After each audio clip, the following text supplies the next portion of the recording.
હાય, હું છું ભાવેશ ને આજે ચણિયા ઉપર આ રીતે લટકણ કઈ રીતે બને તે આજે આપણે શીખીશું। ચેનલ ઉપર પ્લીઝ નવા આવ્યા હોય તો ચેનલ સબસ્ક્રાઈબ કરી દેજો। તમને આ રીતના આજે લટકણ બનાવતા હું શીખવાડીશ। લટકણ કઈ રીતે બને તે આપણે જોઈએ।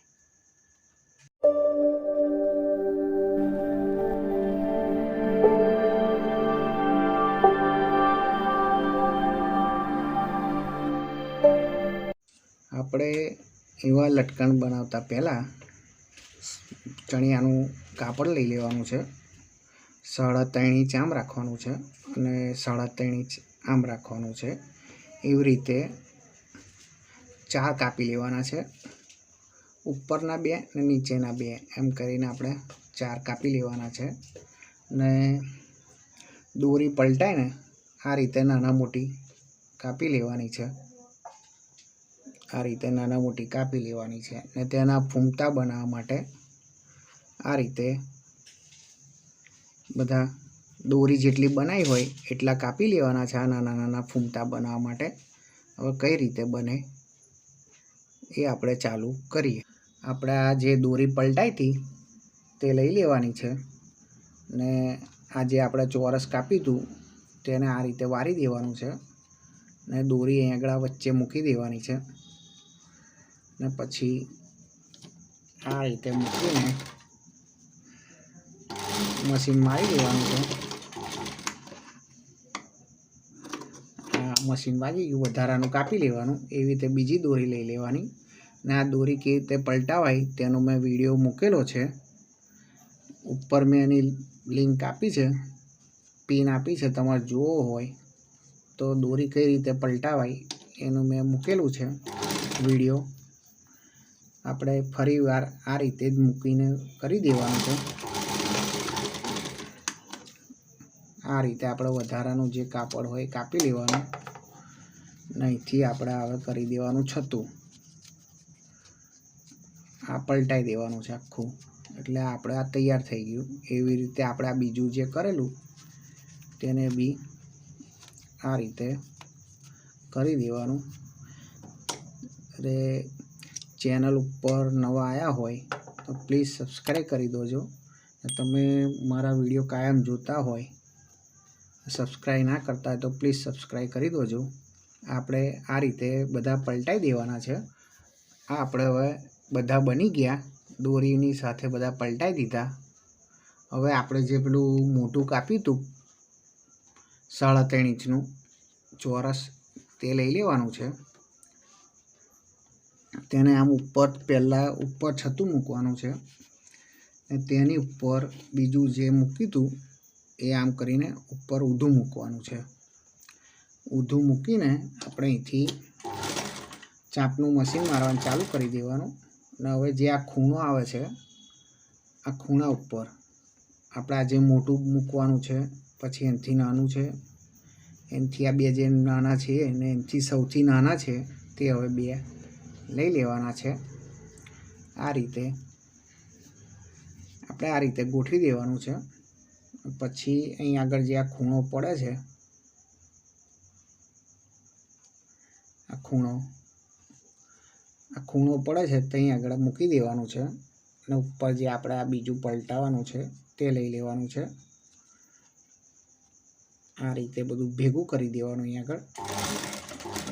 આમ કરીને આપણે અહીં આગળથી મશીન ફેરવી દેવાનું છે ને આપણે જે આ બધે પહેલાં આપણે મશીન મારી જ દેવાનું છે ને હવે જે આ ખૂણો આવે છે, આ ખૂણો તો અહીં આગળ આપણે જે ચણિયામાં નાડું બનાવ્યું હોય એ મૂકી દેવાનું છે।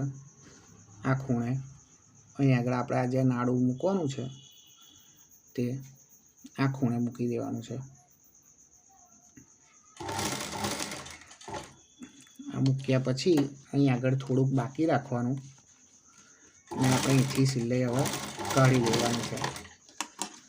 આપણે આ રીતે કમ્પ્લીટ કરી દેવાનું। આપણે જે આ બધું પલટાઈ દીધું સિલાઈ મારી તેને અહીંથી આપણે બધું જે જગ્યા રાખી થોડીક ત્યાંથી બધું બહાર કાઢી લેવાનું છે।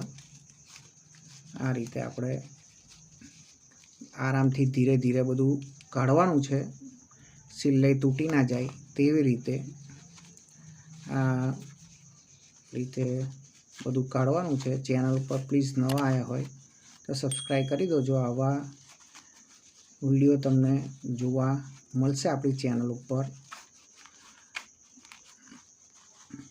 પ્લીઝ સબસ્ક્રાઈબ કરી દો। આપણે હવે પલટાઈ ગયું। હવે જે આપણે વધારાનું કતરામણ પડ્યું હોય એ આપણે અહીં આગળ અંદર બધું ભરી દેવાનું છે, એ તમને બતાવું। આપણે આ જે બધું કતરામણ પડ્યું હોય નાનું નાનું ઝીણું, એ બધું ઝીણું કતરામણ આપણે આની મેં ભરી દેવાનું છે। રૂ ભરવું હોય તો રૂ ભરાય, ને તમારે કતરામણ ભરવું તો કતરામણ ભરાય। રૂ વોશેબલ હોય તમારી જોડે તો વોશેબલ રૂ ભરી દેવાનું। આ રીતે આપણે બધું ધીરે ધીરે અંદર નાખી દેવાનું છે, એટલે તકિયા જેવું થઈ જાય, નાનો તકિયો હોય તેના જેવું।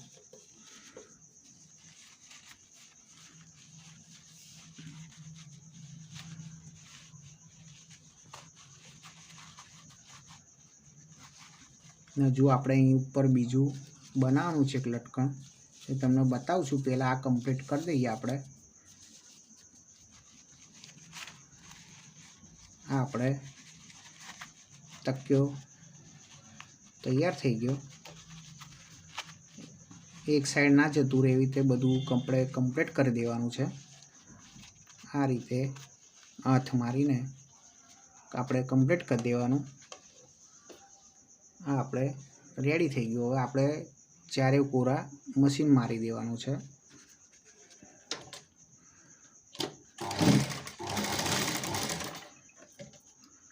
આ આપણે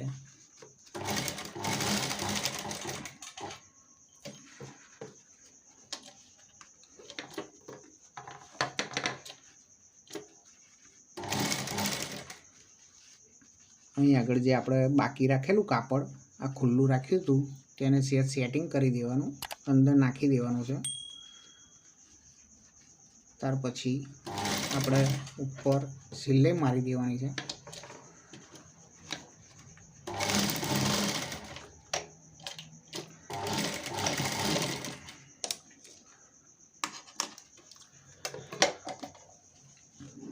આ આપણે રેડી થઈ ગયું।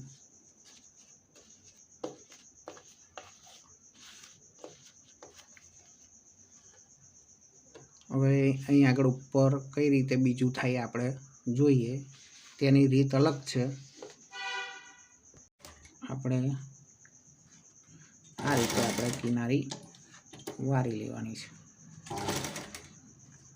થોડાક નાના રાખવા હોય તો નાના કરી દેવાના, સેજ કિનારી વધારે વારી લેવાની। નાના મોટા હોય તો લટકણ સારા લાગે। પ્લીઝ સપોર્ટ કરો, લાઈક કરો અને સબસ્ક્રાઈબ કરો। ગુજરાતીમાં આવા વિડીયો હું લાવતો રહું છું।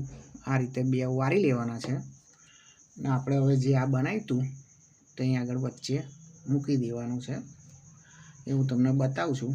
ને આપણે જે બીજું કતરામણ પેલામાં આમાં જેવું કતરામણ મૂક્યું હતું આપણે કાપડનું, એ રીતે જ આમાં મૂકવાનું છે, પણ આમાં થોડાક ઓછું મૂકવાનું છે।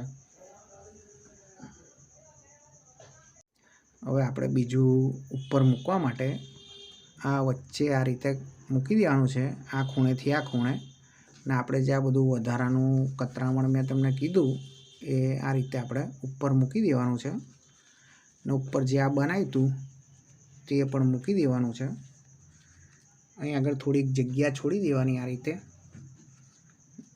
પછી આ જે ખૂણો હતો ત્યાંથી જ ચાલુ કરવાનું છે। અહીં આગળ આ રીતે આગું પાછું કરી દેવાનું।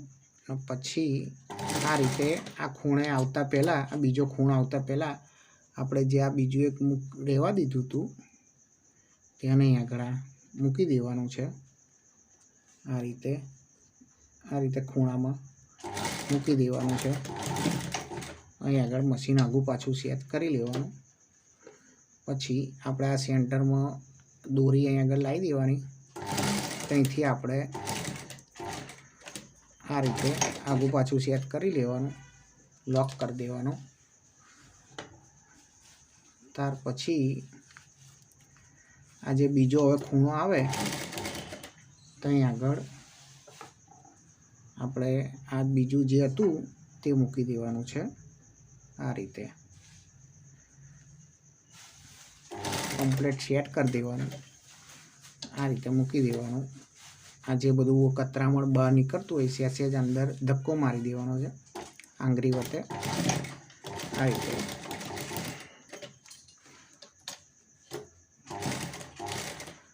કમ્પ્લીટ થાય ને ત્યાં સુધી 1-2 સિલાઈ મારી દેવાની। આ તમારે લટકણ આ રીતે કમ્પ્લીટ તૈયાર થઈ જશે। આ મેં બે બનાવી દીધા। બન્યા પછી આ રીતે દેખાશે ચણિયાના લટકણ।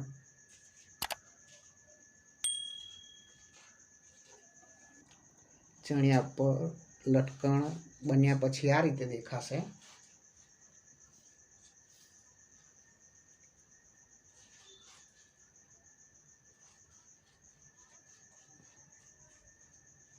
Thank you for watching.